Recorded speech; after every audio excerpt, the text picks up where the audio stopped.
Now, do we have anyone aboard that it's their first time aboard Kilimanjaro Safari today? Wow, looks like a few people. All right, well, welcome, folks. How about those of you who have been on safari before? All right, hey, it looks like a lot of you too, but welcome, everyone. You're going to have a great time out there. We are just going to be waiting here for a few seconds until we do have the all-clear from ground patrol.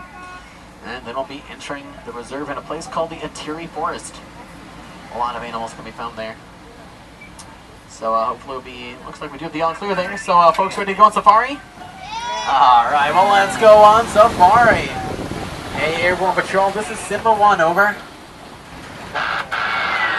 Simba 1, this is Warden Wilson Mutua, over. Well, Jumbo Wilson, Simba 1 is entering the reserve in the Little Atiri Forest, over. I'm Jumbo, Simba 1. Keep your eyes open and drive carefully. You should see lots of animals. Roger that, Wilson. If you look on the right there, first animal spotting is going to be a small dark brown animal with a yellow stripe along its back. It's going to be called a yellow-backed tiger. And another dark brown animal over there on the right with a lot of stripes, that's going to be called an okapi. Now, a lot of people think that the okapi are related to the zebra because they have those zebra-like stripes. But you know, actually they're the only living relatives of the giraffe. Yes, now they weren't discovered by Westerners until around 1901. They are going to be very shy and reclusive animals as well, so we're pretty lucky to be able to see one out and about. We are coming down to a watering hole, it looks like, over here on the left. You know, watering holes are used by many of the animals of the forest as a central gathering place. And it's here that we can oftentimes find some of the more rare animals. So let's head down there, see what we can find.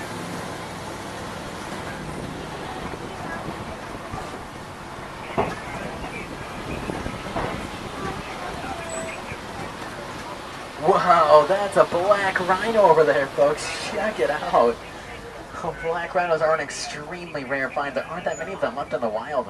They are actually going to have a hide of an inch thick, and they can charge at speeds of up to 35 miles an hour, making them virtually indestructible. Unfortunately, though, there are a few beings that can still get to them, one of them being poachers and illegal hunters. And because of them, there's only around 4,200 left of those animals in the wild. Now, believe it or not, though, that black rhino is the smallest of the two kinds of rhinos found on our reserve. We may be able to see a white rhino on our safari, and those can weigh up to around 2,000 pounds heavier than the black rhino. Now, especially here in the forest, make sure that you folks are looking everywhere. The animals tend to kind of blend with their surroundings due to their natural colorings and patterns on their coat. Oh, looks like a few saddle-billed stork way over there on the left of black and white birds, very brightly colored bills. Now, those saddle-billed stork can have a wingspan of around 8 to 9 feet. They are very large birds. But I'm not really seeing too many other animals here in the Atiri Forest. You know, let's go ahead and actually leave the Atiri Forest and head over to the Safi River. We may be able to see a few hippos out there. Hey, welcome everyone to the Safi River. Be sure to be on the lookout for hippo activity. Now, folks, if you see any hippos, they will most likely be in the water or around the water. Looks like there may be one over there on the right. But we're going to be making our way a little bit closer to the riverbank up ahead. May be able to see a few more hippos down there. Now, hippos are going to be staying in the water for two reasons, actually. One, to keep them cool, and two, it actually helps to protect their skin. They do have fairly sensitive skin. Hey, it looks like a lot of hippos over there on the left. You know, let's see if we can get a better view up ahead. Looks like quite a few birds on the island as well. On the very edge of the log, you're going to see a few white-breasted cormorants and a lot of pink-backed pelican on the island. Now, I have seen a few of those pink-backed pelican babies that have just hatched recently. So if you take a look on the island, you may be able to see a few of them if you look very closely. Hey, check out all those hippos over there. Whoa! The hippos are going to stay under the water for around 5 to 8 minutes at a time until they need to surface for oxygen. They are going to come out of the water at night, actually, to feed. They will feed up to around 150 pounds in grass. Talk about some hungry hippos, right, folks? Oh, a fully grown male hippo can actually weigh up to around 5,000 pounds. And at birth, they can weigh up to around 85 pounds. Hey, it looks like we are coming up here to a bridge. You know, I've had a few close calls on some of these bridges out here on the reserve, so folks, please stay seated. I don't want anyone falling out of the truck and into the water. Whoa, especially with those crocodiles over there. Oh, those are going to be Nile crocodiles, everyone. They are much more aggressive than the American alligator. In fact, they have a crushing strength of up to 1,200 psi. And if you're wondering, that is more than enough to crush bones. So I think we're going to make our way away from these hungry crocodiles. We're going to head out to the savannah now. Hopefully we can see a few more animals out there. Simba 1, come in. Hey Wilson, how's it going? This is Simba 1, over. Just wanted to let you know that my ground patrol has seen a lot of elephant activity near the red clay pit. You definitely want to check out that area. Alright Wilson, we'll head that way in just a little bit. Well folks, we have left the Safi River. We are now making our way out to the savannah. If you take a look on the right, we are going to be passing by a large baobab tree. Now we actually predict all of the baobabs in our reserve to be right around 1,000 years old. They can grow leafless for up to 9 months out of the year, and are going to store lots of water in their trunks to help them survive droughts. Now this overlook that we're coming up to is actually going to be my favorite view in all of the savannah. The Serengeti grasslands stretch on for miles across Africa and are used as a superhighway for millions of migrating animals every year.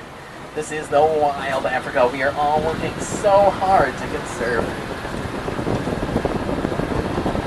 Now as we make our way deeper and deeper into the savannah, you may notice that a lot of the animals that live here actually shape the environment in which they live in. Kind of like those small gazelle over there on the right. Those are going to be called the Thompson gazelle, otherwise known as the Tommy. Now they are going to trim up around the edges of the savannah, making sure everything is looking nice and neat. And you're going to see some of those larger antelope off in the distance. Thought I saw a few. Those are going to be kind of like the lawnmowers. They will mow over some of the taller grass, allowing new shoots to grow up through the ground. Then finally, you may see a few elephants or giraffes that are going to remove some of the larger objects out here and actually eat the leaves off of them. And folks, when you have a balanced ecosystem, well, there's always enough food to go around. Looks like we're going to be seeing a few different animals up ahead here. Looks like 2 giraffes and a few very large cows coming up on our left. Now those large cows are going to be called Ankole cattle. Horns can grow about 5 to 6 feet long. They are extremely large animals. There's going to be a water buck over on the left too, grayish-brown animal. And hey, check out this giraffe over here on the right. Now this giraffe's going to be a Maasai giraffe, a little bit shorter than the other kind we have in our reserve called the reticulated giraffe. The pattern on his coat's going to be a little bit more messy than the reticulated giraffe as well. Those are a few of the ways we can help to tell those 2 different kinds of giraffes apart. Yes, that is the rare African safari truck. Very skittish. Lucky to see one out and about. Actually, probably one of our wardens out for patrol.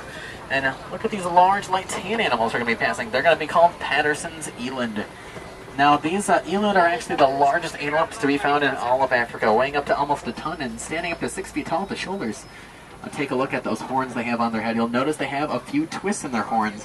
The more twists that they have, the older that they are. Alright, well, we saw a lot of animals out there, but now we're going to make up some lost time, as this is an 800 square mile reserve, and we're attempting to cover the whole thing in around 2 weeks, so we're going to have to keep moving at a steady pace here to cover the whole thing. Now, while we're out on safari, if you folks happen to see an animal that I don't happen to see or talk about, feel free to point out the animal to me, and I'll do my best to identify it for you. I have a lot more sets of eyes back there than I do up here.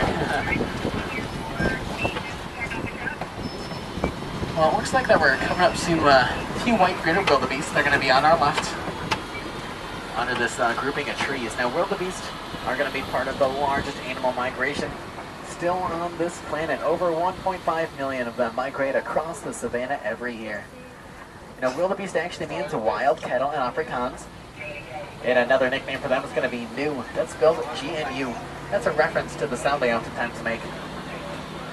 A few more Tommies or Thompson's gazelle over there on the right. Very small. They will oftentimes back into a circle to watch each other's backs for predators. And I hope you folks like giraffes, because we're going to be getting another awesome view of a few giraffes up ahead here. Now, back there we saw Maasai giraffes. These giraffes up ahead here, at least 2 of them, are going to be reticulated giraffes. Now, the word reticulated does come from the Latin word reticulata, meaning net. And net is a very good description of the patterns found on their coats. Hey, check this out. What a good view of these giraffes, huh? Now those 2 giraffes that we're going to be next to right now on the left are the reticulated giraffes, a little bit taller in size than the Maasai, and the pattern on their coat is going to be a lot more clean cut than the Maasai giraffe, so a few more ways that we can tell those 2 different kinds of giraffes apart there.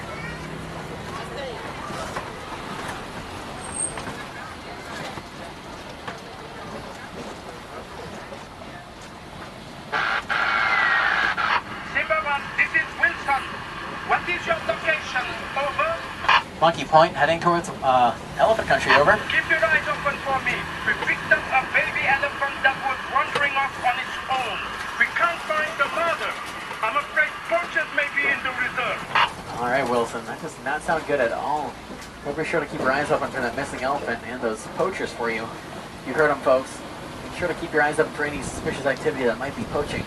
Try to keep those poachers off our reserve, but sometimes they still find a way on. Looks like we are going to be heading towards elephant country now, so be on the lookout for our elephants. Let's see if we can find something on the radio here as we make our way. Hopefully we'll be in elephant country soon.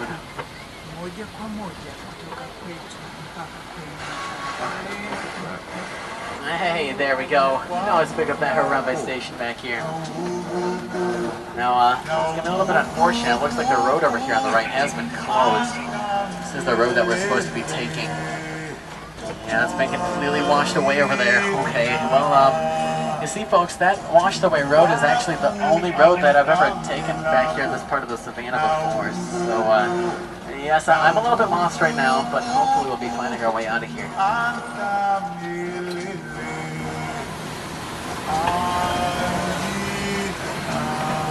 Oh man, this does not look good. I'm gonna go ahead and turn off the radio here. Oh no, what do you think, everyone? Should we go across? Yeah, why not? Okay, well, here we go. It seems to be holding. I think we're gonna make it despite this noises this bridge is making. Uh-oh. Hey, everyone, quick, lean to the right. Lean to the right, quick! Okay. Well, don't move a muscle. I think we balanced it out. And there goes the driver's tires. Looks like I made it okay. And hey, looks like you made it too. So let's get out of here, everyone. That was way too close. Let's try not to go on any more bridges this safari, alright? But hey, looks like the detour worked out perfectly. These are going to be the red clay pits that Wilson was talking about earlier. Now, if you look on the ground, you're going to see a lot of elephant footprints as well as tusk marks found all over the clay. Elephants will actually eat the clay for its minerals. Those minerals are lacking from their vegetation-rich diet. Check out the baby elephant over there on the left. Unfortunately, though, it can't stop right here. It's a blind corner back there. So, we'll keep moving, but no worries. We may be able to find a chance to stop, take a few pictures of those elephants. Now, the more that we learn about these elephants, the better that we can protect them. We actually do have scientists on our reserve that are studying elephant vocal communication. That can help to tell us how the elephants interact, as well as what their needs are. Alright, let's see if we can spot us some elephants over here.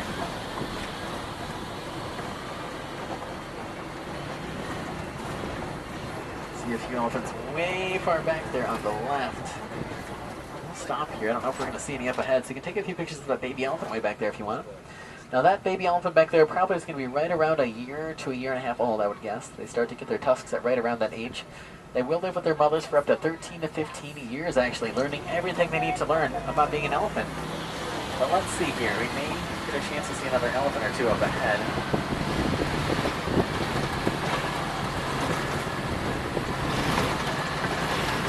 Yeah. Unfortunately, looks like the elephants must have migrated off to another part of our reserve. That's alright though, at least we got to see a few back there. Hey, check it out, looks like a lot of flamingos. Now, these look like they are going to be the greater flamingo, which means they are the lightest pink of all the flamingos. Now, if you look closely on the island there, you may be able to see a few smaller gray birds with black legs. Those are going to be baby flamingos. Now, the baby flamingos are going to stay gray like that for right around 2 years, and then they will start to get their color. And their color does actually come from their diet, and that's going to consist mostly of brine shrimp and other keratin-enriched crustaceans. Alright, let's keep on trekking across the savannah here. Probably be driving for right around 5 or 6 more hours. And then we'll be setting up camp for the night. Sound good? Alright, sounds good, folks. Well, let's see here. Looking like a pretty large model over here on the left. That is a very good sign of white rhino activity. You know, white rhinos love to roll around in the mud, especially on warm days like this. So maybe we'll see a white rhino or two around the area. Wow, speaking of white rhinos, check those eggs out. Some large white rhino eggs over there. Just kidding, folks. Those are ostrich eggs, not white rhino eggs. Rhinos don't lay eggs. Come on now. Pretty large eggs, though. Can actually weigh up to around 3 pounds.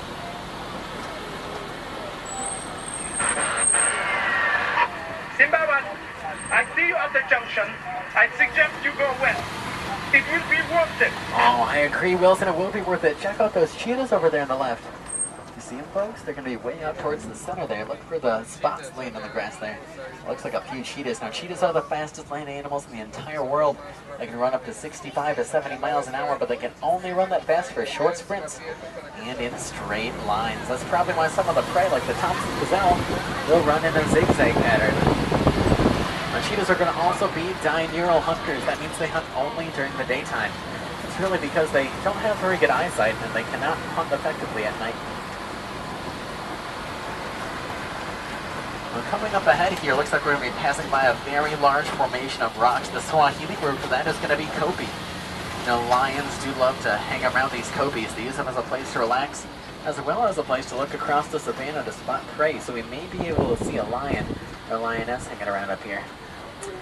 Unfortunately for us, lions are nocturnal hunters. Oh, looks like there's a lioness way up there between the rocks. You can see your head almost sticking down there. You see her, folks? That's the lioness way up there. Now, contrary to popular belief, it actually is the lioness that's going to do most of the hunting, not the lion. The lion, however, will stay back and watch the family, known as the pride. That's usually because the mane on the lion can weigh up to almost 50 pounds, making it very difficult for him to do a lot of the hunting, carrying around all of that extra weight around his mane or head. A few dark brown antelope on the right there are going to be called Montabak, and the white antelope with the curvy horns are going to be called Addax. The white antelope with the sloped back horns are going to be called Scimitar Horned Oryx. Now we are going to be circling around this kopi, hopefully finding a lion over here somewhere. Do you folks happen to know what the Swahili word is for lion? Yes, I heard it back there. Nice job. It is Simba. Simba is the Swahili word for lion.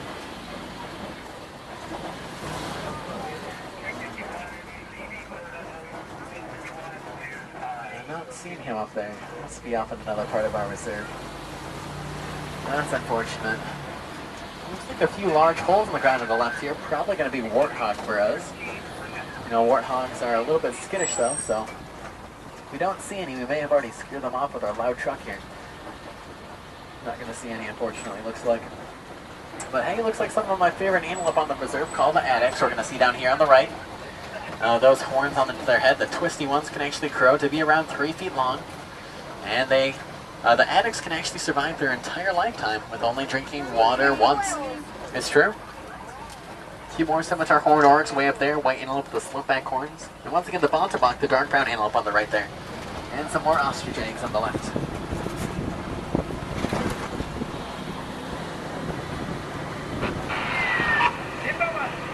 There are poachers in the area. Uh-oh. Can you help us cut them off? Wilson, that might be a little bit dangerous, but what do you folks think? Should we help Wilson catch some poachers? Yeah, alright, well let's go then. Wilson, we are on our way. Okay, this doesn't look normal. Looks like the poachers may have already been here and broken into our reserve. You know, we're supposed to head right to spot more animals, but as long as you don't tell my boss, we're going to go off the reserve. Now, they've never really told us why we're not supposed to do this, but I'm thinking it's because of these geysers. We don't know about this, everyone. The poachers are heading east. Keep going, and you'll drive them to my patrol. Over. Alright, Wilson, we'll cut those poachers off. Oh no, more geysers. Hang on, folks, I'll try to get us out of here. We have to make this turn, everyone. Help me, lean to the left. Quick to the left, everyone. Oh, that was close. Nice job, we made it. But it doesn't look like we're out of here just yet, so hang on, everyone, because here we go.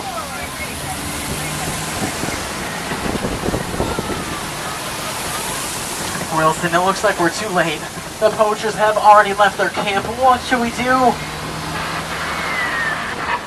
not to worry.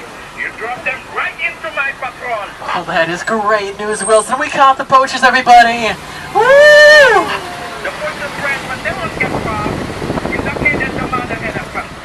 Thanks to you, they are now both safe. Asante sana, everyone. You are very welcome, Wilson. We were happy to help. I have to go now. We have to get this baby elephant back to its mother.